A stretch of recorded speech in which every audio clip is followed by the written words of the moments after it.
नमस्कार दोस्तों, आप सभी का स्वागत है स्टडी फ्लो प्रेप की आज की वीडियो में। आज हम एक ऐसी गहरी चर्चा करने वाले हैं जो सच में इतिहास के एक ऐसे हिस्से को खोलती है जिसके बारे में हमने किताबों में पढ़ा तो है, पर उसकी गहराई शायद नहीं जानते। हाँ, और आज के स्रोत कुछ ऐसे तथ्य सामने लाते हैं जो सच में चौंका देने वाले हैं। बिल्कुल, जैसे 1917 के चंपारण की वो घटना ले लीजिए।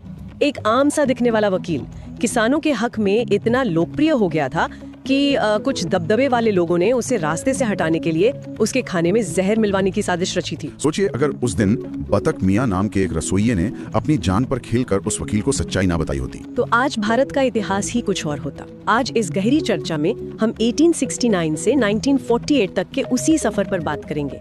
ये सफर मोहनदास करमचंद गांधी का है। हमारा मिशन सपाट तथ्यों को दोहराना नहीं है, बल्कि उन कड़ियों को जोड़ना है जिन्होंने एक हिचकिचाने वाले वकील को महात्मा बना दिया। सही कहा। इस विश्लेषण में उन्हीं ऐतिहासिक घटनाओं के पीछे की मैकेनिज्म यानी कार्यप्रणाली को समझने का प्रयास रहेगा।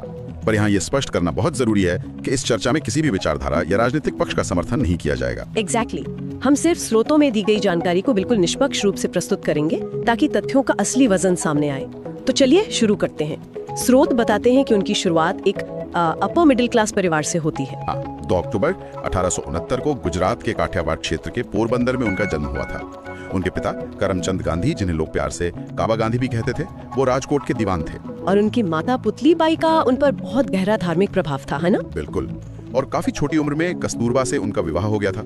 आगे चलकर उनके 4 बेटे हुए, हरिलाल, मनीलाल, रामदास और देवदास। फिर उनकी पढ़ाई का सफर शुरू होता है। राजकोट, फिर भावनगर के श्यामलदास कॉलेज से होते हुए 1888 में वो लंदन पहुंचे। वहां उन्होंने 1891 तक वकील बनने की पढ़ाई पूरी की। पर एक बड़ा दिलचस्प ट्विस्ट है यहाँ। कानून की डिग्री तो उन्हें मिल गई, पर जब वो भारत लौटे तो उनमें कोर्ट में खड़े होकर बोलने का आत्मविश्वास ही नहीं था। वेट, सच में एक वकील कोर्ट में बोल नहीं पा रहा था? हाँ, यही वो हिचकिचाहट थी जो उनके शुरुआती करियर की सबसे बड़ी रुकावट बनी। एक वकील के पास शब्दों की ताकत होनी चाहिए, पर वो उन्हें किसी यूनिवर्सिटी में नहीं मिली। तो फिर टर्निंग पॉइंट कब आया? ये आया 1893 में। दादा अब्दुल्ला नाम के एक व्यापारी के बुलावे पर उनका दक्षिण अफ्रीका जाना उनके जीवन का सबसे नया और बड़ा अध्याय बन गया। ओह, दक्षिण अफ्रीका। वहाँ पीटरमारिट्सबर्ग रेलवे स्टेशन पर जो हुआ वो घटना तो सब जानते हैं, जब उन्हें प्रिटोरिया जाते वक्त फर्स्ट क्लास डब्बे से सिर्फ चमड़ी के रंग के कारण बाहर फेंक दिया गया था, जबकि उनके पास बिल्कुल वैलिड टिकट था। ये सिर्फ एक अपमान नहीं था, देखिए, ये उस पूरी कानूनी व्यवस्था का गिरना था जिसकी उन्होंने इतने साल पढ़ाई की थी। बेलात है। और स्रोत बताते हैं कि यहीं से सत्याग्रह की पहली चिंगारी उठी। उन्होंने तय कर लिया कि अगर कानून अनैतिक रूप से गलत है तो गुस्से में तोड़ फोड़ नहीं करना है, शांति से विरोध करना है ताकि कानून बनाने वाले की आत्मा पर दबाव पड़े। इस विचार को जमीन पर उतारने के लिए एक सिस्टम चाहिए था, इसलिए 1894 में उन्होंने नडॉल इंडियन कांग्रेस की स्थापना की। और फिर आश्रम भी तो बनाए थे ना उन्होंने? हाँ, 1904 में डर्बन में फीनिक्स आश्रम और 1910 में जोहानिसबर्ग में टॉल्स्टॉय फार्म। और ये आश्रम सिर्फ रहने की जगह नहीं थे, ये मिलिट्री अकेडमीज की तरह थे। Military academies? हाँ, अहिंसक आंदोलन के लिए। बिल्कुल। वहाँ आम लोगों को अहिंसक युद्ध के लिए अनुशासित किया जाता था। एक सत्याग्रही को लाठी खाने, जेल जाने और भूखा रहने के लिए मेंटली तैयार किया जाता था। अपने विचारों को फैलाने के लिए उन्होंने 1903 में इंडियन ओपिनियन पत्रिका भी शुरू की थी। कमाल है, दक्षिण अफ्रीका के उन 21 सालों ने उन्हें पूरी तरह बदल दिया था। फिर जब वो 9 जनवरी 1915 को भारत लौटे, जिस दिन को हम आज प्रवासी भारतीय दिवस के रूप में मनाते हैं, तब क्या हुआ? तब उनके राजनीतिक गुरु गोपाल कृष्ण गोखले ने उन्हें एक बहुत जरूरी सलाह दी। उन्होंने कहा कि पहले पूरे देश का भ्रमण करो, आंख कान खुले रखो और मुंह बंद रखो। पर यहाँ स्रोतों में एक बेहद आश्चर्यजनक तथ्य सामने आता है। 1915 में ब्रिटिश सरकार उन्हें काइजर ए हिंद की उपाधि देती है। और तो और फर्स्ट वर्ल्ड वॉर के टाइम पर अहिंसा का ये पुजारी भारतीयों को ब्रिटिश सेना में शामिल होने के लिए कह रहा था। उन्हें तो ताने के रूप में रिक्रूटिंग सार्जेंट भी कहा गया। ये थोड़ा अजीब नहीं लगता? देखिए, शुरू में उनका ब्रिटिश न्याय प्रणाली पर अटूट विश्वास था।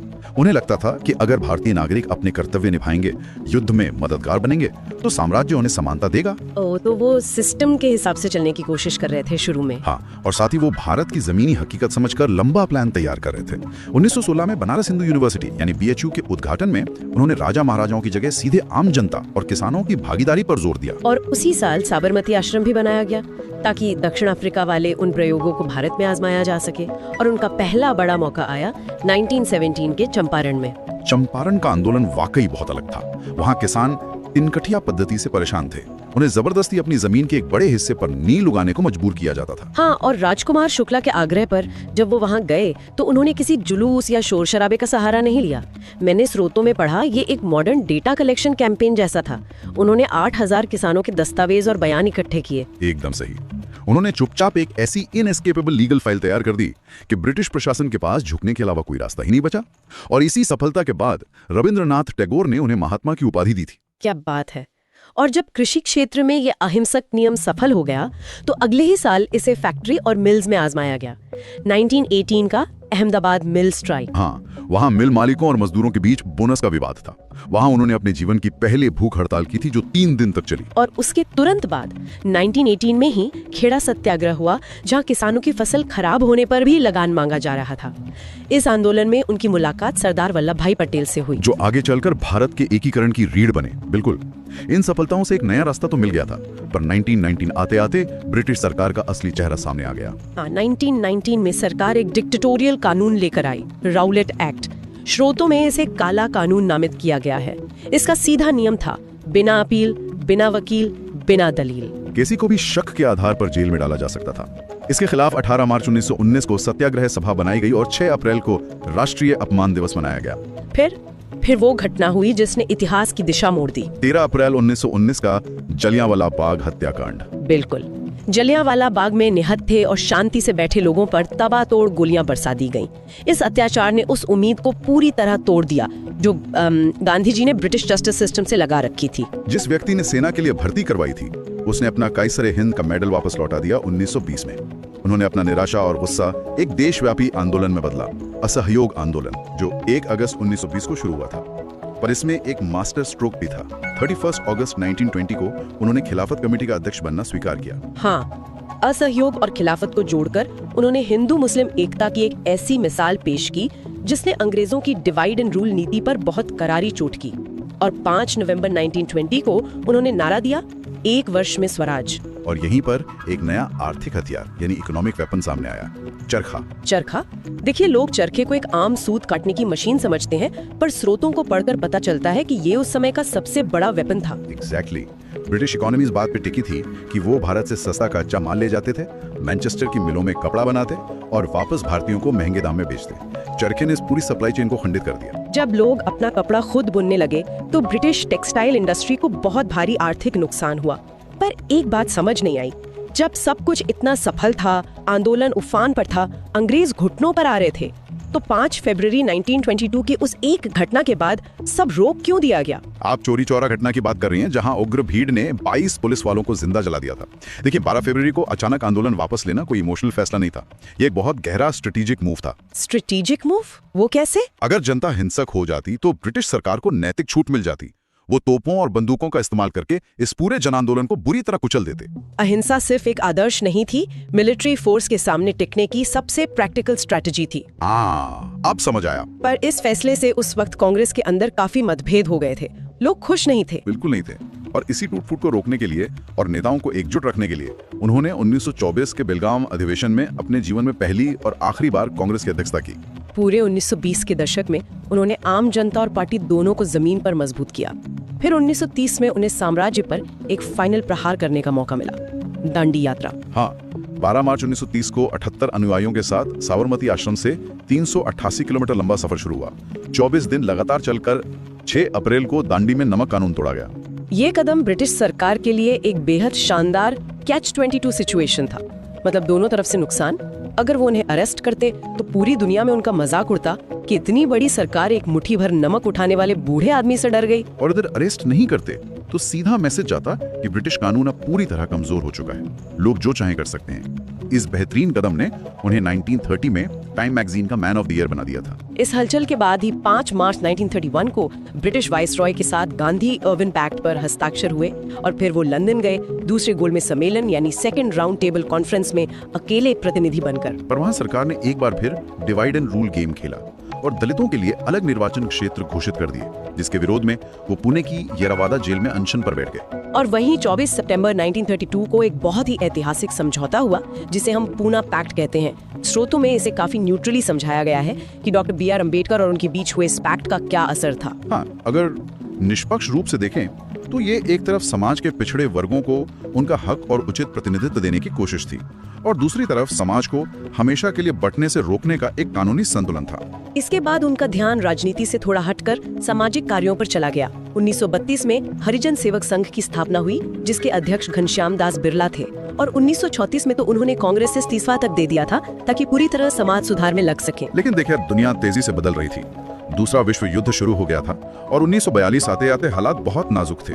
ब्रिटिश सरकार ने समर्थन मांगने के लिए क्रिप्स प्रस्ताव भेजा, जिसे गांधी जी ने पूरी तरह से खारिज कर दिया और इसे एक पोस्ट डेटेड चेक कहा, यानी एक ऐसे बैंक का चेक जो खुद ही दिवालिया होने वाला हो। और यहाँ स्रोतों में उनका रुख अचानक आक्रामक दिखाई देता है। अब शांति से इंतजार करने का वक्त नहीं था, इसलिए 8 और 9 अगस्त 1942 को भारत छोड़ो आंदोलन मतलब क्विट इंडिया मूवमेंट की शुरुआत हुई।